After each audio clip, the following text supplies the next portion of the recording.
Welcome to the Pathways to Prosperity podcast, where we explore personal, professional, and financial success stories of top achievers. Let's dive in. Welcome to Pathways to Prosperity for Entrepreneurs, the podcast where we celebrate visionaries turning their passions into impactful ventures. I'm Terrence Trebillion, and today we're diving into the world of innovation and entrepreneurship with a game changer in the industry. We're excited to introduce Blake Nolan, a forward-thinking entrepreneur who helps startups scale, revenue, effective processes, go-to-market strategies, and valuation. In this episode, we'll explore Blake's entrepreneurial journey. So sit back, tune in, and let's dive into the inspiring story of Blake Nolan. Thank you for coming on, Blake. How are you doing today? I'm great, Terrence. Awesome to be here. Looking forward to our chat today. Awesome. Hey, Blake, could you give us a quick snapshot of your business right now? Sure. Yeah. So super high level. Recently started my own fractional CRO business. Really passionate about helping startups scale, both from like go-to-market strategy standpoint, operational efficiencies, revenue, sales. Right. If you don't have sales, if you're not selling, you're not. Right. I always got that from Shark Tank. So really building out processes and effective ways around that, and then with that, really eliminating a lot of noise that doesn't need to exist. I find that a lot of companies have all these unnecessary processes or ops or all the way down to CRM. There's so many things you can get into the weeds about, but it's not driving the business forward and it's not producing more sales and revenue and valuation. So adding things and adjusting things and improving things that are creating that, and then really eliminating things that are not creating that. And when you focus, when you kind of take that simple approach to it, you tend to have better results. Absolutely. So focusing on and getting rid of the noise is what I always like to tell people. You know, Yeah. there's so many things you could answer the question directly. What's my role now? Previously, I was a founding account executive at Seamless.AI, and we started that about 7 years ago.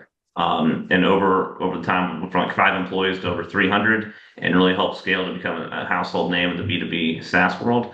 And I took all those learnings and working with the CEO and CRO and the leadership team there, and now I'm applying it to different startups, businesses, advising, consulting, doing things like that. So I've landed here at CityCheers. My first client, I'm actually in the CityCheers office now because I believe working face to face, there's no replacement for that. And so I'm kind of coming in as an advisor and helping them, kind of pick apart, like I just said, in terms of what processes are working, what aren't, how can they be better, how can I move the needle forward and, grow to where they want to grow. Awesome. Well, you may have already kind of answered this question a little bit, but it never hurts to have clarification. There's a lot Sure. of competition in your space. As we were talking before we came on, I actually just recently met someone that does something similar to you. What sets you apart, and maybe what comes easy to you that others find challenging? In terms of like the fractional consultant space or Yeah, sorry. specifically what CityCheers does? Yeah, the fractional consultant space. Sure. Well, one, like the thing that differentiates me right away is I work one-on-one with clients live. Most fractionals, I understand that there's a ton of benefit to remote work. But for me, I'm all in. And I don't like to give 10 hours of my time to 4 or 5 different clients a week. That I think, at least for me, that's going to detract from giving my best to one. Yes. So my model is, at least a 90-day engagement on site in person. So I came here just right after the new year, and after the first week, and when I got my crazy whiteboards right here and everything, and walking down and knocking on the CEO and founder's door, knocking on the head of customer success, talking to the SVP at channel sales live, going out and grabbing dinner after work. Like these are the types of engagements. I've learned so much about the business so quickly, and there's zero chance I could do that in a remote way.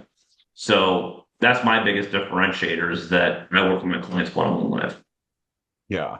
And it's something I've considered for a few of my businesses was using fractional CTO, but exactly what Mm-hmm. you had mentioned was my biggest concern is that I don't want someone whose time is split between five, four, whatever, how many different people it was, because, Sure. it's kind of hard to really give it 100% when you're split between that many places. Um, Yeah. yeah, so I definitely like that aspect of what you're doing. I will say Sounds a this, lot not to more. interrupt, Terrence, but it does make sense for certain businesses and certain models, right? And sometimes maybe a company only needs an advisor or a fractional X for really this amount of time. They're trying to reduce payroll while getting the most value. And from a straight business standpoint, it makes sense for where they're at. But that's just not the type of client that I work with, and I'm going to give them my full time. Absolutely. So once again, I'm going to delve into something we discussed before we came on, but if Sure. someone listening right now wanted to get better at their sales, as I always tell people, if you're not selling, you're dying. If your sales Yeah. team isn't growing, your business is dying. Um, Mhm. but if someone wanted to get better at that, maybe what's one tip or suggestion that you might give them to get started or to get off the ground? So that's a great question. I could take it a lot of different places. And I'm going to answer in a couple different parts. And because I think, and I was actually thinking about this before I came on the show here to talk to you. Selling 5, 6 years ago, so pre-pandemic versus post-pandemic sales is night and day, is completely different. I think I mean, the pandemic was terrible. We all wish it didn't happen, but the one unintended, I would say, positive impact is I think people realized that life's short. They're kind of over the BS, right? And human wins. And so, we talked about the noise before. When your inbox gets slammed with all this, people just trying to sell you their product, and before you could kind of do that. You could spray and pray. You could and you do a law of large numbers enough, you're going to get some nibbles, you're going to get some buyers, right? Doesn't really work like that anymore. And now that's just one funnel. One before, kind of spray and pray, large outreach, that was the main funnel. So my biggest tip to someone, either new in sales or wanting to enhance their sales, is bring a very personal approach, be extremely genuine. Um, Speak to someone in the voice that you would speak to your friend, right? If I call you up, I'm like, "Hey, Terrence, what's up, man? It's Blake over at CityCheers. How you doing today?" You're like, "Who is this guy?" Click, Yeah, right? yeah, yeah, If I yeah. call you up, I'm like, "Hey, Terrence, man, Blake over here at CityCheers. I was listening to your past prosperity podcast the other man. That episode was awesome. Just wanted to pick your brain for a second. You got a minute?" I'm Yep. speaking to you like myself. I'm showing you that I took some time to find out who you are, what you're about, what your product and what your message is, and what your platform is. And I feel like with that delivery, I'm showing respect and I'm earning your time Hmm. before just bombarding on your time. Hmm. Right.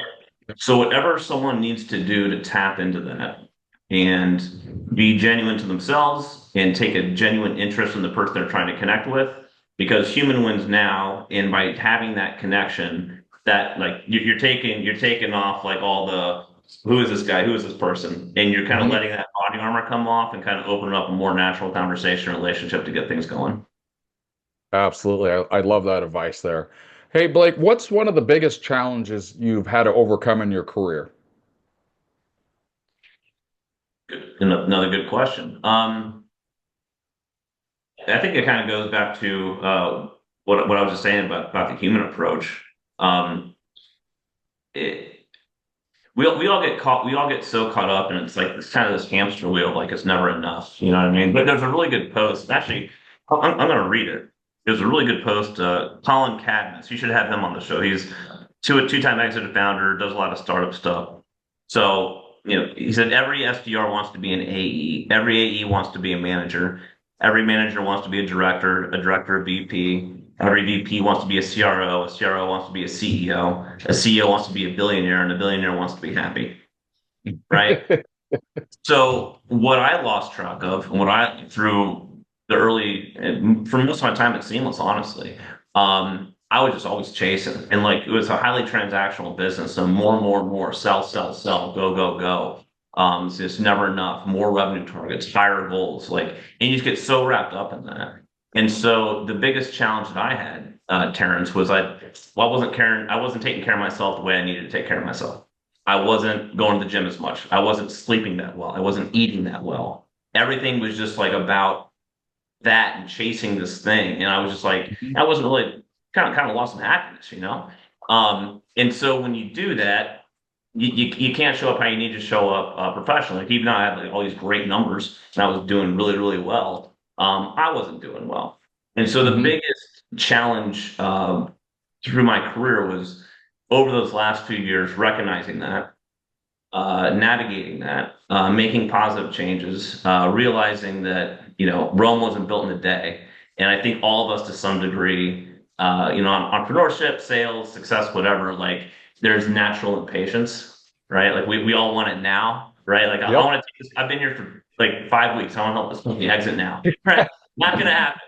Yep. So taking that approach a few years ago, okay, here's where I'm at. Here's where I want to be. It's going to take a long time to get there, but I want to feel good about what I'm doing every day. And then some days you're going to have, some bad days, but Mhm. that was the biggest challenge of just being really honest and vulnerable about that, and then having some real conversations with people and mentors in my life that cared about me, and then since then making a gradual build toward that. Because when you focus on those things, they transfer over to how a person's perceiving you, right? Kind of like Mhm. I just did that mock phone call of super excited guy versus natural conversation guy. And if Yep. natural conversation guy is feeling good, coming from a good spot, feeling healthy, taking care of themselves, that's going to open up that conversation better. Mhm. So I would say that that's the biggest challenge. We all go through that, I think, on some level, but recognizing how that can impact your career is something, it's a hard conversation, but you got to be honest about it. Awesome. Yeah. No, I definitely feel that one. I understand that this leads into my next question a little bit too as well. Sure. It sounds like things are going well for you in business right now. A lot of our guests are looking towards the future and how they can Mhm. create passive income to enhance or even replace their active income. What are your thoughts on this, and what do you do to create passive income so that when you decide that you're done doing this, that you have something built for your family and yourself Sure. I mean, and yourself?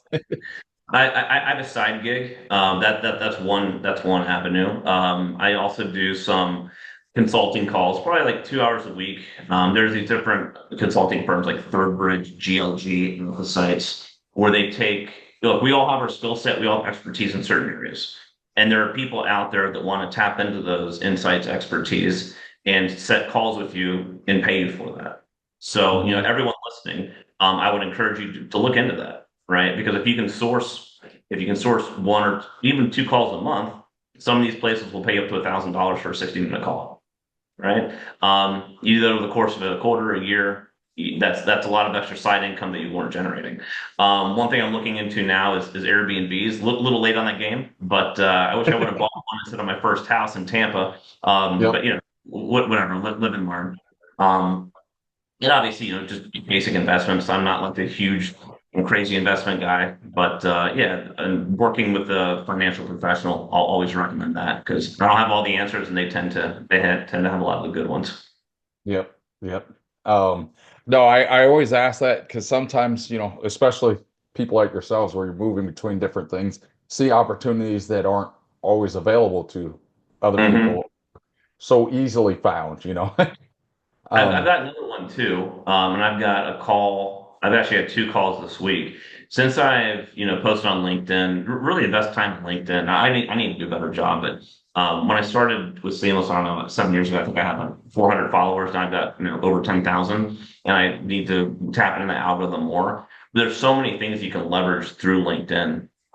Once I posted on about my new fractional, CRO business and position, I've been getting reached out to a lot of folks who want to set up, a partnership referral fee, right? So now this is everyone who's listening to this and everyone on your show. This is something you can tap into because you've heard the phrase, your network is your net worth. net worth, Uh, yes. and I know that. So why are these people reaching out to me to set time to see if I want to be a partner? Which means that all I do is refer them business, right? I'm not doing any of the business development. Mhm. If I think, I think this person would be a great fit to talk to Terrence about a solution to company A. All I do Mhm. is make that introduction. And if and when my friend signs on with you and pays, I get a percentage of that revenue, right? Yep. So what I'm doing, I'm like, here's an opportunity. It's something I really didn't think of. But this is something if I can add, if I've got 5 to 10 companies and I can spend a few hours a week looking through my network, looking online, connecting with folks, and seeing how I can potentially put people together just because I think it could help them and I can participate in that financially. Now that becomes an additional side revenue. And as contracts renew, now that can become recurring, right? This is Yep. something I'm just tapping into. So hopefully in a year we can have another call and I'll kind of give you the breakdown of what to do and what not to do. But Yes. to your point, like we live in a time where like things like this are possible and they're there to be tapped into. Absolutely.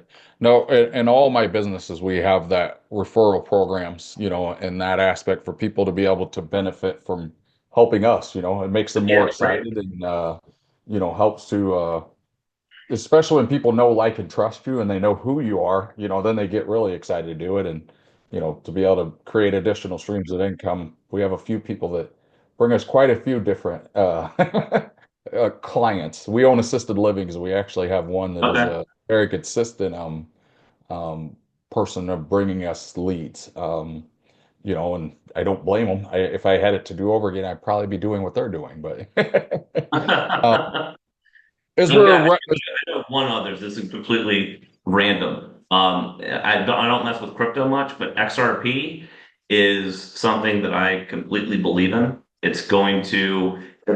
Are you familiar with XRP at all? no, I don't get into. Okay, well I now don't understand it, and if I don't understand it, I don't get into it. well, I didn't understand it, and then I understood it, and I got into it. Um, it's just one of those. Look, I think it's a long-term hold, but I think it's the next Bitcoin. Probably not that big, but I do believe it. It means you've heard of Ripple and everything going on with like Ripple and like the SEC and the current 43rd Treasurer of the United States is on the board at Ripple. Ripple is Hmm. XRP.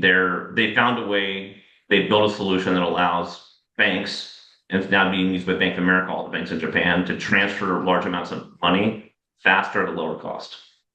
So with something like that, I think it's a not just if, but when it pops. So anyone who's got a few extra bucks staying around, buy some XRP before it pops. That would be my financial tip of the day. Awesome, awesome. Um, Definitely appreciate that and you sharing that with our listeners. As we're wrapping up our interview, what exciting plans or initiatives do you have in the works for the next 6 to 12 months? Um, I think I'm gonna plug CityCheers real quick, right? Versus my personal business. What do I got going on? So everyone listen, check out CityCheers. Go download the app. We're just about to go to market. We've done a light pre-launch. I think we're in 48 locations, but essentially what it is, it has the potential to be in every bar and restaurant in the country. Okay. So let's say and there's two sides of the data. The business side, so B2B, and the consumer side, the users, right? So let's say I go to T&T's Bar and Grill, right? Well, Terrence here, the owner of T&T's Bar and Grill, you would love to have your own Android app, your own iPhone app. You would love to be able to communicate with your customers and get their Yeah. data. Now that Yep. costs a lot of money, time, and resources, and Terrence doesn't want to pony up and do that. But you would love to just have that built for you for free. Hmm. So that's what CityCheers does. I come to you and say, hey, Terrence, we're going to build and host your app for free. And you're like, okay, what's the catch, right? So What's it? why would we do that? Because nothing's free, right? So full transparency, we want your company's data, all right? And we also want to track what your customers are buying and their dining habits and all those things because that's valuable. Now, why would a consumer want to walk into your restaurant and pay on the CityCheers app? Because now I can walk off and leave whenever I want. So I go in there. You ever like waited for a tab for 15, 20 minutes? Yeah. Like I just want to get Yep. out of here. Okay, well, Yep. that's what this falls on the consumer side. All right. And they pay a Yep. 75-cent fee. It's called the get up and go fee. And they're happy to pay it in our early research and markets that we're getting into. That's what we're seeing from the consumers. Because they can leave right away, leave whatever they want. The credit card's already for others know. And for you, as the owner of T&T's Bar and Grill, you love it because now you're flipping more tables and you're making incrementally more revenue. And then you can also send push notifications to my phone, come to T&T's Bar and Grill for this, barbecue Saturday or whatever it is, right? Or football and beers on Sundays. Like you have the ability to have my data and send me push notifications on my app, right? Awesome. And so the ask of the business owner is like, hey, free appetizer, $10 off, right? And you're happy to do that and take that $5 or $10 hit or less because of your margins of cost of food. for your user acquisition cost to get my data and communicate with me and get me back in that restaurant, right? Mm-hmm. So that's a super high level of what CityCheers does. Um, but I believe I'm here for two reasons. I believe in the product and what it can be and the scalability of it. I think it can be something that's really cool that helps a lot of bar restaurant owners, allows people to have a better dining experience and have more time. Um, and then also I believe in the founder and the CEO Winston Jebb, and his passion is it's high, and so I believe in that. So that's what I got cooking, at least for the next 3 months. And things go well. We still want to be working together. I think there could be a long-term opportunity here too.